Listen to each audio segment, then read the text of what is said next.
Saya silent handphone dulu biar nggak bunyi-bunyi. Baru memulai usaha, banyak sekali mereka tidak memperhatikan mengenai arus kas dari bisnis yang mereka jalankan, ya. Jadi bahkan perusahaan-perusahaan yang sudah berjalan pun kadang-kadang mereka memiliki net income yang bagus, tapi tidak diikuti dengan cash flow yang positif. Atau misalnya pengusaha-pengusaha yang achieve target penjualan yang sangat tinggi, tapi tidak diikuti dengan kemampuan membayar hutang terhadap suppliernya. Jadi disinilah peran cash flow mengapa begitu penting. Dalam laporan keuangan bulanan perusahaan pun cash flow itu biasanya cash flow itu termasuk termasuk dalam laporan keuangan perusahaan, di antara laporan aktiva dan liabilities, kemudian laporan modal, dan salah satunya adalah laporan arus kas. Jadi cash flow itu apa sih sebenarnya? Nah, cash flow ini adalah arus masuk dan keluar kas dalam sebuah perusahaan. Nah, kenapa sih it's a simple things kalau dipikirkan? Cash flow itu arus masuk. Kenapa? Apa yang membedakan cash flow dengan keuntungan? Apa yang membedakan cash flow dengan penjualan? Jadi kisahnya begini. Ketika kalian berbicara mengenai keuntungan, berarti yang kalian hitung, yang kalian tampilkan dalam keuntungan kalian itu adalah penjualan yang kalian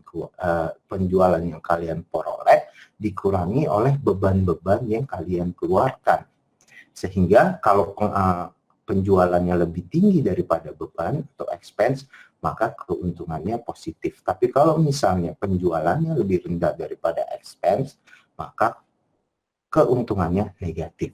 Loh, kalau misalnya keuntungannya positif, that's it dong, sudah selesai sampai di situ. Masalahnya nggak semudah itu. Kenapa? Karena ketika kita berbicara mengenai keuntungan, berarti yang kita tampilkan di situ adalah termasuk penjualan atau penjualan yang berupa receivable atau piutang. Nah, kalau yang jadi masalah adalah ketika kita menjual produk kita dalam bentuk piutang usaha, maka sebenarnya kasnya belum kita terima.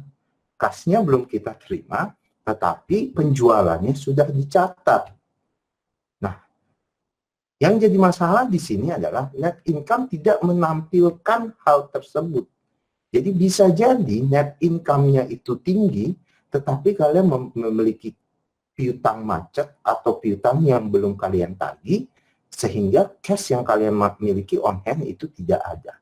Nah, ini terlalu rumit kalau saya berbicara secara teori, tapi intinya seperti ini. Ketika kalian memulai bisnis kalian awal, ya, saya pun juga seperti itu. Ketika saya start my own business, bisnis saya itu di sebuah gerai kecil di food court. Ya, sharing sedikit, saya membuka usaha saya pertama kali di sebuah food court. Waktu itu saya menggunakan dana untuk membuka usaha saya itu dari hasil kerja saya yang saya mulai sekitar 6 tahun lalu. Saya sudah bekerja kurang lebih lebih dari 10 tahun di pindah-pindah dari saya menjadi accountant, terus kemudian saya pindah menjadi di perusahaan telco dan lain-lain. Dananya saya kumpulkan untuk akhirnya saya bisa membuka usaha, singkat cerita seperti itu. Nah, pada awalnya saya membuka usaha itu sambil saya bekerja. Nah, di situ saya memulai fish street pada saat itu, ya, di sebuah food court kecil, ya. Saya cuma bermodal lapak 3x6 waktu itu di sebuah bilangan Cinere pada saat itu. Saya sudah menentukan harga jual produk saya sedemikian rupa sehingga memperoleh margin yang sesuai. Nah, yang jadi masalah ada setelah setahun saya berdagang, kok saya tidak merasakan ada keuntungan yang saya peroleh. Jadi di atas kertas mungkin saya merasa harusnya ini untung, tapi cash-nya kok nggak ada. Nah, tahun keduanya saya memutuskan untuk keluar dari pekerjaan saya dan fokus untuk fokus untuk menjalankan usaha saya Fistrit. Waktu itu saya memulai karena tempat pertama bangkrut, akhirnya saya memulai usaha di tempat kedua di Bilangan Bintaro waktu itu. Dan saya sendiri yang jaga di sana berdua bersama orang teman saya.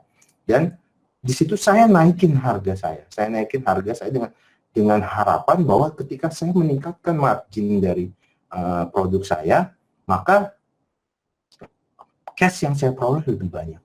Tapi yang terjadi adalah ketika saya naikkan harga saya, maka demand atau customer itu tidak ada yang datang. Ya, saya berpikir waktu itu saya menjual produk fish and chip, ya, ikan goreng tepung dengan kentang pada saat itu. Mindset atau kompetitor saya pada saat itu adalah Fish and Co, yang mereka di mall-mall menjual fish and chip itu dengan harga sekitar 80 sampai 100 ribu. Saya berpikir bahwa saya jual di pinggir jalan di tenda dengan harga 42 ribu. Waktu itu paling murah, harusnya orang datang. Kenapa? Karena itu sudah lebih murah dibandingkan yang di mall. Saya berpikir bahwa oke, ikan saya mungkin sedikit lebih kecil, tapi rasa saya 90% sama dan harga saya berpikir akan jauh lebih murah. Ternyata saya salah. Karena saya tidak melihat location pada saat itu. Ketika orang datang ke tenda tempat makan yang di pinggir jalan, mereka mengharapkan mengeluarkan kocek atau duit sekitar 20 ribu saja, nggak sampai 40 ribu.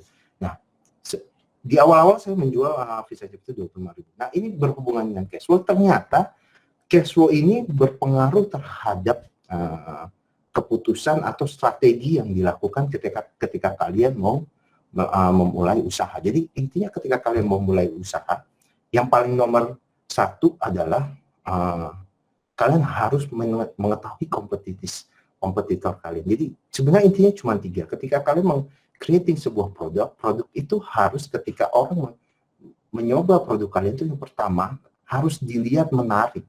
Kemudian ketika dia mencoba atau merasakan produk tersebut harus dibilang enak kalau makanannya atau puas dengan produk yang mereka beli.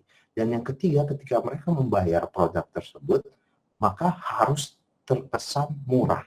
Tapi bukan murahannya. Gimana caranya terkesan murah?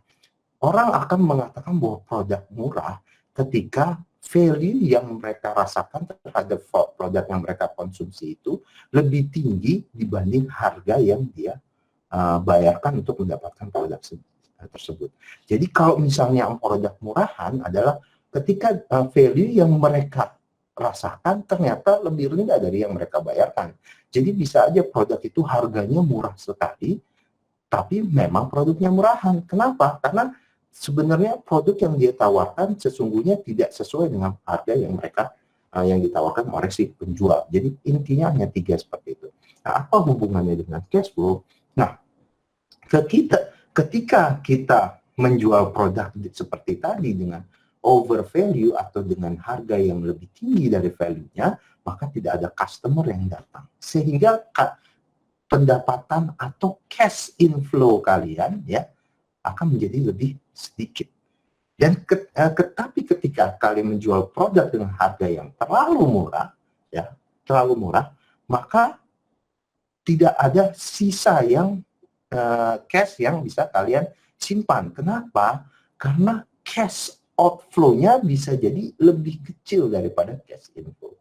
Jadi saya ulang, cash flow ini adalah segala hal yang segala bentuk cash yang masuk dan keluar ketika kalian memulai usaha kalian.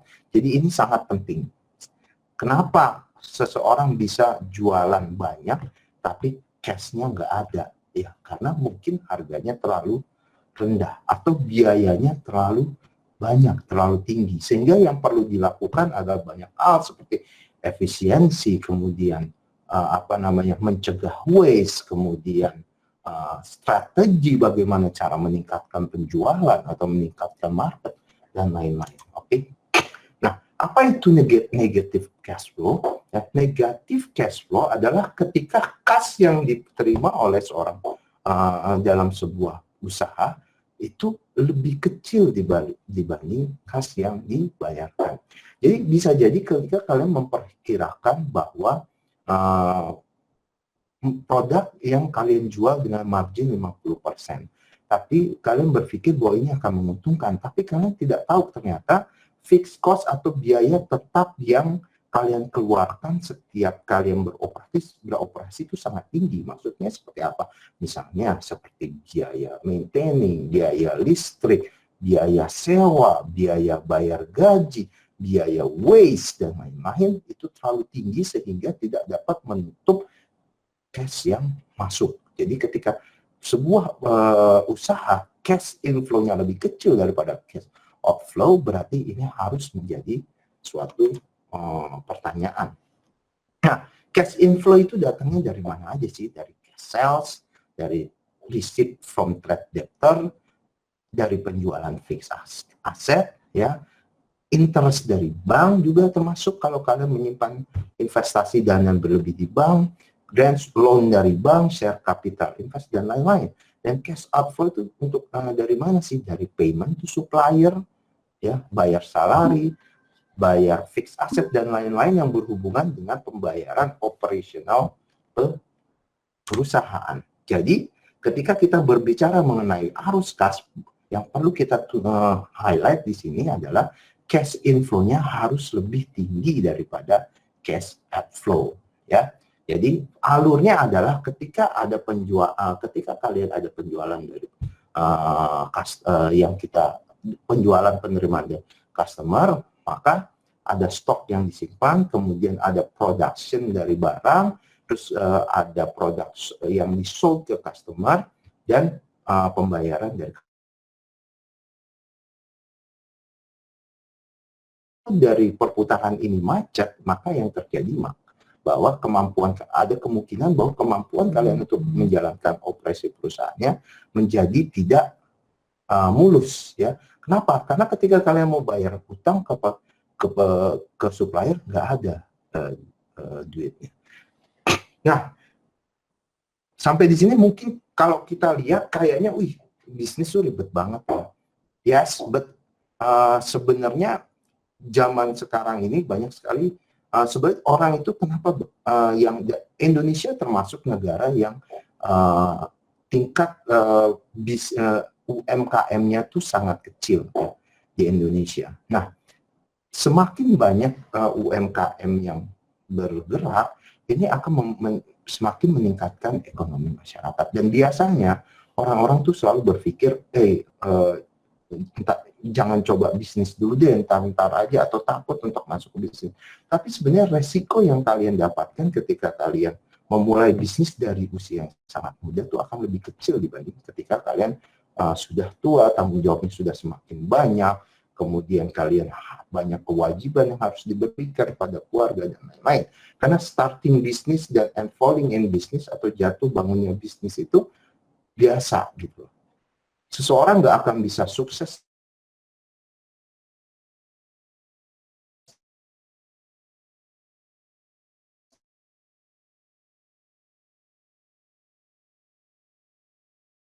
dalam berbisnis kalau mereka tidak pengalaman saya memulai bisnis. Seperti tadi saya bilang, mencoba untuk memulai waktu saya dulu gitu. Dan kebanyakan hal yang naikin ada nggak ada. Jadi permasalahan cash flow di mana sih gitu kan? Oke. Nah, what is cash flow? Cash to be able to pay its liability. Jadi cash flow ini akan menjadi masalah ketika bisnis kalian, kas yang kalian peroleh melalui bisnis kalian tidak cukup untuk membayar kewajiban yang harus kalian bayar, hutang yang kalian bayar. Misalnya kalian buka gerai martabak, jualannya, hasil penjualannya tidak bisa cukup untuk menggunakan listrik dan lain-lain. Nah,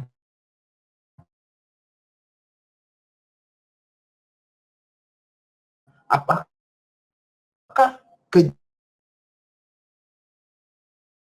kejadian tersebut indikasinya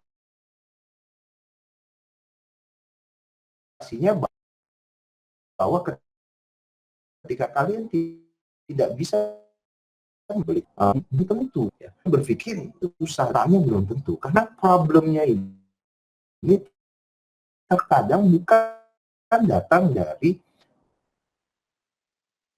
penjual. Biasanya kalau jual itu fokusnya berapa sales yang dihasilkan dan berapa net income yang ingin dicapai.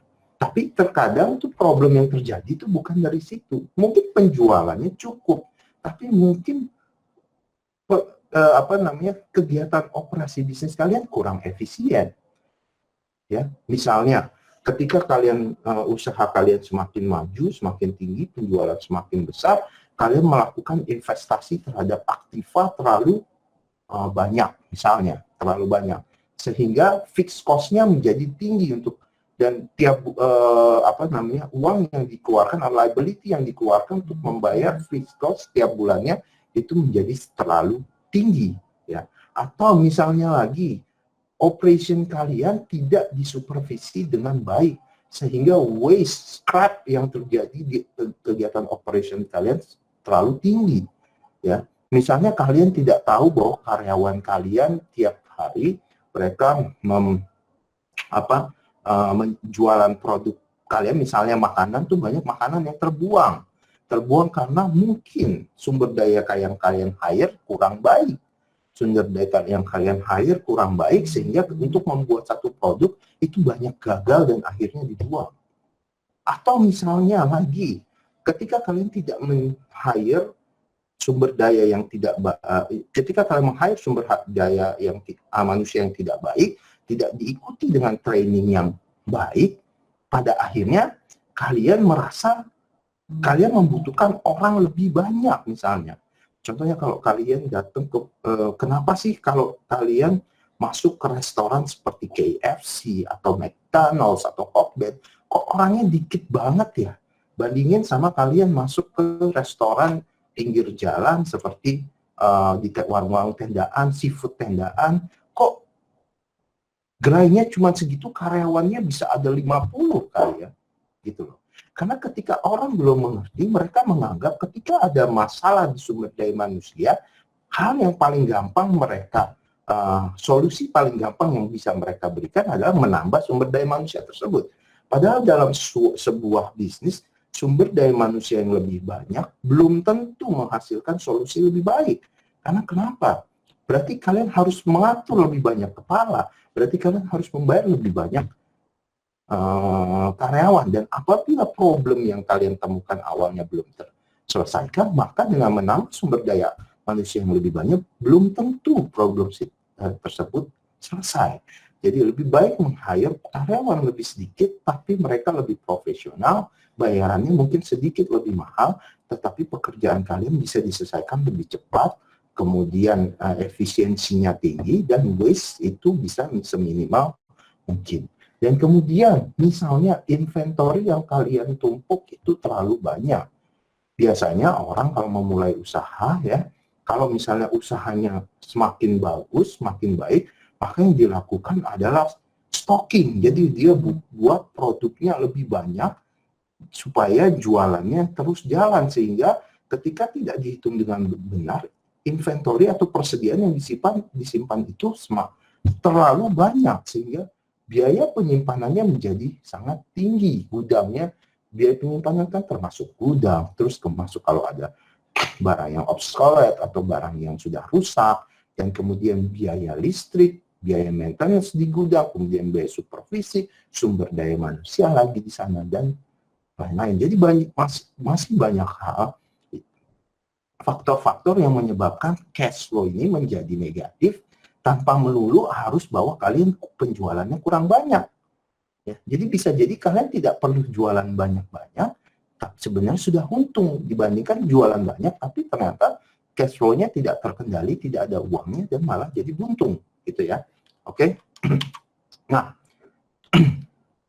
oke. Jadi permasalahan utama dari cash flow itu apa sih? Kan low profit atau worse atau paling buruknya adalah kerugian. Terus tadi yang sudah saya bilang terlalu banyak production capacity. Tadi juga sudah saya bilang terlalu banyak stok. Terus nah ini yang salah satu yang paling penting, allowing customers too much credit. Jadi kalian kebanyakan membiarkan customer untuk berhutang. Jadi kalau kayak kalian buka warung karena dia tetangga atau saudara, Mas rokok ya, biasa bayarnya bulan depan ya, gitu. Kenapa? Hutang ini hutang dari hutang customer atau piutang kita ini yang nantinya bisa jadi kredit macet. Maksudnya apa? Secara penjualan mungkin kalian sudah mencatat bahwa rokok itu udah keluar terjual seharga 20.000, tapi uangnya nggak ada. Dan ketika di akhir bulan kalian harus membayar rokok ke supplier, ya, ke supplier kalian, uangnya nggak ada, gitu. Ya, seperti itu. Dan itu baru skala warung. Dan kalau perusahaan ini sangat besar, seringkali ini yang menjadi akun piutang tertagih ini yang seringkali menjadi masalah dalam perusahaan-perusahaan besar. Ya, jadi tenang aja, bukan cuma warung kecil juga doang, tapi perusahaan besar pun banyak yang seperti itu. Ya, nah makanya biasanya perusahaan itu mereka menetapkan akun piutang mereka itu biasanya ada diskon. Maksudnya diskon apa? Misalnya, oke, kalau misalnya kalian jual barang, kalau restoran itu kan enaknya kan dia nggak mungkin kredit ya, dia salesnya diterima di muka. Tapi kalau misalnya kalian jual furniture dengan keringanan bahwa customer boleh kredit misalnya. Nah, tapi biasanya perusahaan itu juga menentukan, oke, kalau penjualan, kalau misalnya kreditnya dibayar dalam jangka waktu 2 minggu, maka dikasih diskon 5%. Tapi kalau lebih dari 2 minggu, maka tidak dapat diskon. Dan apabila lebih dari 1 bulan, maka akan dikenakan charge penalti, bunga berupa penalti biasanya misalnya sebanyak 10% atau 2% atau 5% seperti itu. Itu mengencourage customer untuk bisa membayar kreditnya tepat waktu. Ya. Kemudian overtrading atau growing too fast. Maksudnya growing too fast ketika kalian memperoleh cash dari hasil penjualan, kalian tuh pengen buru-buru untuk mengembangkan bisnis kalian. Sehingga dana yang dimiliki, yang kita dapat dari penjualan itu habis terpakai untuk mengembangkan bisnis kalian. Jadi ketika kalian punya satu usaha, ada dana lebih, kemudian kalian buka usaha cabang berikutnya, ada dana lebih lagi, buka cabang berikutnya, dan seterusnya, sehingga ketika hutangnya menumpuk, kalian tidak mampu untuk melakukan pembayaran. Seperti itu ya. Unexpected change in the business. Nah, ini paling gampang contoh ini zaman sekarang dengan kondisi COVID-19 seperti sekarang ini. Ini adalah unexpected change atau kejadian luar biasa yang tidak diperkira-kirakan. Nah, ketika kejadian seperti ini sudah pasti akan mengganggu cash flow atau arus kas dari perusahaan yang biasanya penjualannya tinggi karena pembatasan-pembatasan yang dilakukan dan daya beli masyarakat yang menurun, itu maka penjualannya akan menjadi menjadi lebih kecil. Sedangkan biaya yang harus kalian keluarkan, hutang, kemudian biaya modal dan lain-lain setiap tahunnya atau setiap bulannya, setiap saatnya itu tidak berubah. Ya, ini salah satu paling gampang contohnya ini di era sekarang. Kemudian seasonal demand. Dan seasonal demand ini adalah tipe-tipe bisnis yang dia ramenya di season-season tertentu. Misalnya fashion yang ramenya di hari-hari besar seperti Lebaran, Natal, dan lain-lain. Maka sebagai pengusaha tuh harus pandai-pandai memaintain cash flow-nya. Kenapa? Bisa jadi ketika penjualannya tinggi, cash-nya banyak. Tapi ketika penjualan rendah, nggak punya cash untuk membayar si supplier. Jadi dia harus memaintain stoknya, memaintain penjualannya dengan baik sehingga hal ini tidak terjadi. Kemudian, oke, bagaimana cara memaintainnya? Oke, cara memaintainnya yang pertama kita harus memiliki forecast atau ramalan cash flow yang baik ya. Jadi kita harus mengetahui kira-kira cash flow kita harus mengetahui kira-kira ke depannya di masa depan target penjualan kita berapa, investasi kita berapa, dan cash yang mau kita simpan itu seberapa banyak, dan cash ini digunakan untuk apa. Terus kalau misalnya ada cash yang tersisa mau diinvestasikan kemana, dalam jangka waktu yang berapa banyak, dan lain-lain ya. Terus manage working capital effectively ya. ketika kita memulai usaha, working capital atau modal usaha itu harus dimanage sedemikian rupa. Maksudnya kita harus menggunakan working capital kita sebijak mungkin. Investasi apa yang harus kita keluarkan? Misalnya kalau kita mau investasi working capital kita untuk peralatan, maka peralatannya harus kita pikirkan sebaik mungkin, se-efisien mungkin, sehingga tidak terjadi idle capacity dalam proses produksi kita. Kemudian kalau kita mau investasi gudang, kita harus menghitung dengan cermat sehingga sebisa mungkin bahwa stok yang disimpan tuh bisa seminimal mungkin. Jadi kalau bisa tuh penjualan yang terjadi di hari ini sesuai dengan produk yang kita siapkan atau stok yang kita siapkan untuk jualan hari ini. Jadi di perusahaan yang ideal, ketika kita hari ini menjual 100 unit produk, maka kita sudah menyiapkan 100 unit produk untuk penjualan kita hari ini. Bukan 200 unit produk yang kita siapkan, bukan 50 unit produk yang kita siapkan. Dan ini makanya perlu banget forecast. Nah, cuman kan manusia bukan peramal. Nah, tapi kita harus tetap memperhitungkan sedekat mungkin berapa sih buffer yang kita siapkan. Kalau misalnya target kita 100 unit, ada kemungkinan berapa sih penjualan itu bisa lebih tinggi atau bisa lebih rendah. Kemudian choose the right source of finance, ya. Bisa dari macam-macam di sini. Bisa dari pinjaman di bank, penjualan saham, terus misalnya kita bisa juga kita menyetorkan modal tambahan dan lain-lain, ya. Atau private equity, kita menawarkan model bisnis kita ke orang lain untuk melakukan investasi di perusahaan kita dan lain-lain, seperti itu, ya. Tapi itu semua ada risikonya. Kalau dibahas mengenai private equity dan lain-lain itu akan lebih panjang. Kita fokus ke cash flow saat ini. Nah, oke. Sekarang kalau dalam kita perusahaan manufacturing, apa sih yang harus dihindari untuk mencegah kita terjadinya negatif cash flow? Yang pertama, overproduction. Jadi kita produksi barang yang terlalu berlebihan. Berlebihan seperti tadi saya bilang, tidak sesuai dengan target penjualan yang kita harapkan. Kemudian inventory, ya. Stok kita juga harus kita maintain seminimal mungkin sehingga dapat menghindari adanya barang yang rusak, scrap, defect dan lain-lain, ya. Inventory juga memungkinkan kita yang sedikit juga bisa memungkinkan kita menekan biaya gudang, biaya supervisi, biaya maintenance dan lain-lain.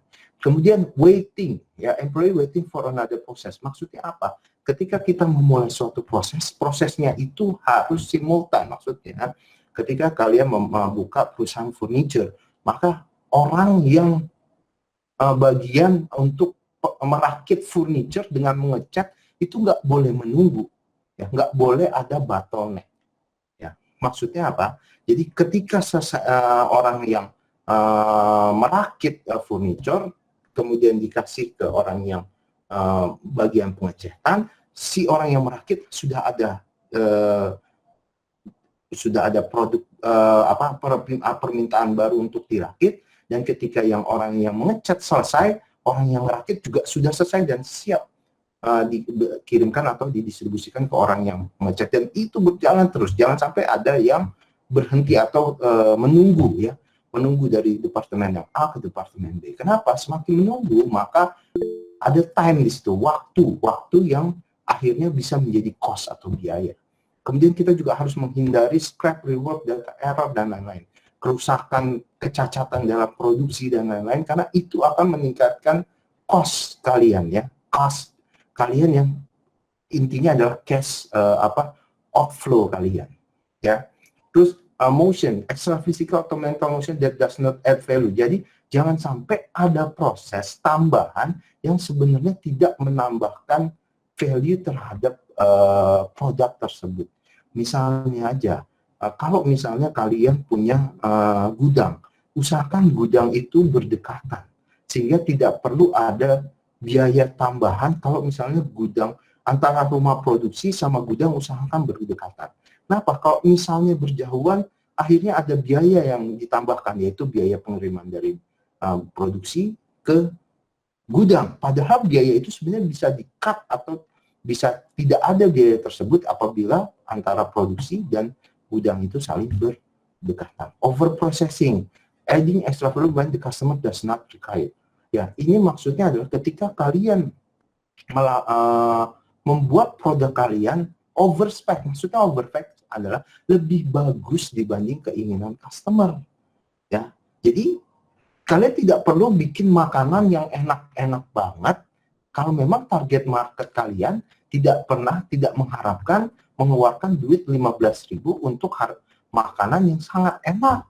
Mereka cukup jual produk, misalnya kalian jual makanan harga 15.000, ya jualah sesuai yang menjadi harapan dari customer tadi. Mungkin boleh sedikit lebih baik, tapi jangan sampai terlalu tinggi. Kenapa? Itu akan menambahkan cost yang ujung-ujungnya nanti akan menggerus margin kalian. Akhirnya adalah kalian malah menjadi cash flow-nya menjadi negatif. Jadi over processing itu berbeda dengan over value tadi ya. Sebuah produk bisa dinilai lebih tinggi tanpa harus mengeluarkan biaya yang lebih banyak. Makanya kita zaman sekarang R&D itu harus kuat, harus cerdas. Sehingga kalian bisa membuat suatu produk yang murah tapi berbeda atau belum ada di lapangan. Jadi intinya ketika kalian membuat produk itu bukan produk itu harus mahal, tapi produk tersebut harus berbeda dengan yang ada di pasaran. Jadi ketika kalian ada customer kalian mencoba produk tersebut, customer kalian belum pernah merasakannya di tempat lain. Kemudian transportation juga, moving raw material ya. Jangan banyak perpindahan barang dalam proses produksi, itu akan menambahkan biaya. Dan intelek adalah tadi yang saya bilang, gunakan sumber daya manusia yang terbaik ya. Jangan menggunakan manpower tapi intelligent people ya. Kalau manpower tuh orang yang banyak tapi tidak memiliki intelijen yang baik atau kemampuan skill yang baik, tapi kita lebih memilih pada orang yang sedikit tapi dengan intelijen atau intelektual yang tinggi ya. Jadi kalau saya rasa waktunya hanya 25 menit, saya sudah lebih dari batas waktunya. Saya maaf sekali nggak bisa sharing banyak-banyak. Tapi saya akan buka sesi tanya jawab. Kalau ada yang mau tanya, gimana cara cancel sharing? Oke. Mohon maaf saya nggak bisa sharing banyak-banyak, saya mengejar dengan waktunya juga yang hanya 25 menit. Mungkin ada yang mau bertanya sebelum jam 8. Oke, terima kasih ya Pak Ferly untuk materinya yang benar-benar inspiratif banget tentang cash flow. Nah, ini sekarang kita langsung masuk aja ke Q&A karena kita keterbatasan juga dengan waktu. Mungkin ini akan bagi ya, jadi satu termin dulu, dan satu termin itu terbagi jadi 3 penanya. Nah, bagi teman-teman yang mau bertanya bisa langsung chat aja di kolom chat box.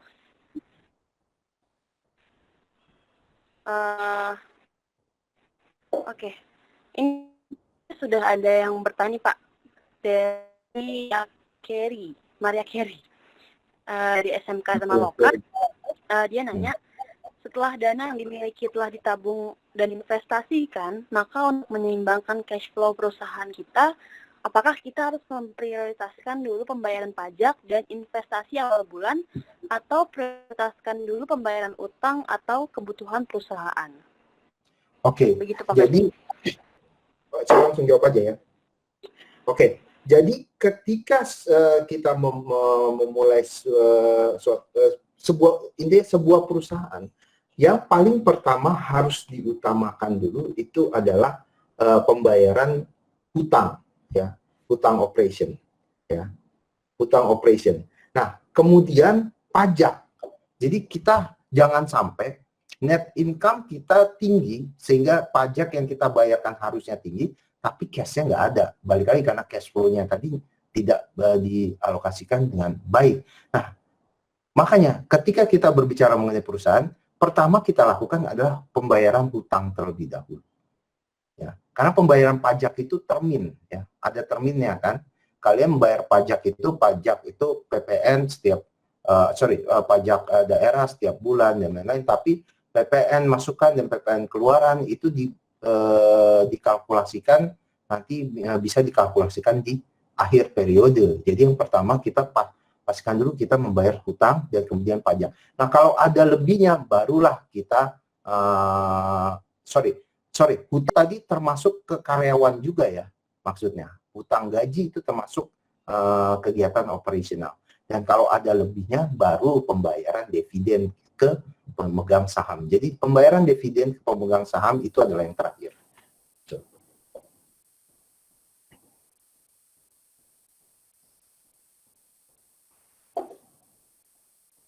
Ada lagi mungkin? Oke, terima kasih Pak Feli atas jawabannya. Mungkin kita lanjut pertanyaan lagi. Ini dari Blasto Universitas Indonesia. Terima kasih Pak Ferli, luar biasa materinya mengenai waste, bagaimana kita untuk membangun pool system pada bisnis UMKM agar tidak overproduction dan inventory yang berlebihan agar mengurangi masalah cash flow. Oke. Begitu Pak, boleh dijawab? Ini dari pengalaman saya aja sih. Waste itu pasti terjadi dalam proses produksi dimanapun itu, maupun itu perusahaan maupun UMKM ataupun perusahaan besar. Yang kita bisa lakukan adalah bagaimana cara meminimalisasinya itu. Nah, bagaimana kita bisa meminimalisasi waste adalah yang pertama kita harus terjun dulu mengetahui bisnis kita. Jadi ketika kita memulai sebuah bisnis, jangan cuman jadi orang yang gue punya modal, gue bisnis, gue modalin orang yang ahli untuk menjalankan bisnis gua. Jangan, harus ikut terjun langsung ke bisnis tersebut. Maksudnya apa? Biar kalian bisa tahu detail dari bisnis kalian dari A sampai Z. Nah, ketika kalian bisa tahu detail dari A sampai Z, maka kalian akan tahu ke operation atau pengeluaran-pengeluaran yang perlu dan tidak perlu tadi. Dan kalian bisa memformulasikan di situ ya mana yang bisa ditekan biayanya, mana yang tidak. Sebagai contoh, misalnya restoran, saya di restoran. Misalnya setiap goreng ikan itu pasti ada waste-nya 20% gitu loh. Nah, ketika saya ikut turun dan saya bisa memperhatikan bagaimana caranya supaya waste ini bisa lebih kecil. Misalnya saya ambil contoh, akhirnya saya mencoba untuk mendevelop rantaian produksi yang lebih efisien. Contohnya, kalau dulu misalnya saya goreng ikannya itu disiapkan goreng ikannya di outlet. Nah, mungkin kita bisa bikin di rumah produksi, ikannya sudah digoreng setengah matang, sehingga pas di outlet dia tinggal keluarin dari freezer dan digoreng freeze to fry, kayak goreng nugget misalnya. Sehingga ketika kita memiliki 100 outlet, yang kita perlu perhatikan lebih fokus adalah cukup di satu rumah produksinya aja, bukan ke 100 outletnya. Tadinya ada kemungkinan waste terjadi di 100 outlet, akhirnya bisa terkat di situ. Kita hanya perlu fokus ke rumah produksi yang dimana proses awal untuk penggorengan ikan setengah matang. Misalnya seperti itu. Ya. Terus kemudian overproduction juga kita bisa lihat dari penjualan kita rata-rata, karena kan kalau kita berbisnis tuh siklus bisnis adalah selalu ketika bisnis kita baru buka, itu sudah pasti kalau bisnis kalian memperhitungkan dengan benar dan misalnya kalian diterima oleh market, maka biasanya kan booming. Tapi apakah bisnis kalian akan selalu booming? Biasanya enggak. Ada dalam periode 3 bulan pertama itu yang kita selalu bilang honeymoon period. Honeymoon period itu masa di mana orang mencoba produk kalian. Tapi jangan kaget kalau setelah 3 bulan, maka penjualan itu akan turun. Itu biasa banget. Biasa banget. Penjualan akan turun sampai dia menemukan keseimbangan baru. Nah, kalian bisa menentukan proyeksinya dari situ. Jadi kalau kalian penjualannya sudah stabil, kalian bisa memperkirakan biasanya tuh harian tuh berapa banyak sih barang yang terjual, sehingga kalian bisa mempersiapkannya, misalnya menentukan buffernya 10% gitu ya misalnya. Berarti produksi kalian tuh 10% dari lebih tinggi dari penjualannya dan lain-lain. Ya, seperti itu.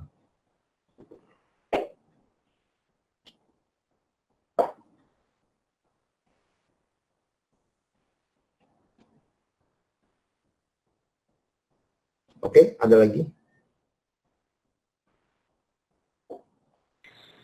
Oke, terima kasih Pak Ferly atas jawabannya. Semoga menjawab pertanyaan teman-teman sekalian. Mungkin kita cukupkan dulu kali ya pertanyaannya, karena kita juga menyesuaikan dengan waktunya.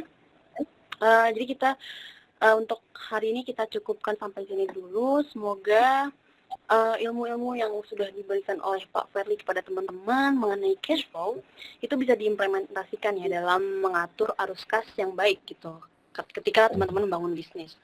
Nah, terima kasih buat Pak Ferly juga yang udah bersedia menjadi pembicara di acara kami, dan materinya ini benar-benar menurut aku benar-benar sangat inspiratif banget dan membuka mata kita semua kalau cash flow itu di perusahaan itu sangat penting ya. Yes. Dan penyebabnya juga banyak banget ternyata. Oke, nah dan aku juga mau makasih untuk teman-teman sekalian yang udah bersedia mengikuti kelas pada malam hari ini. Dan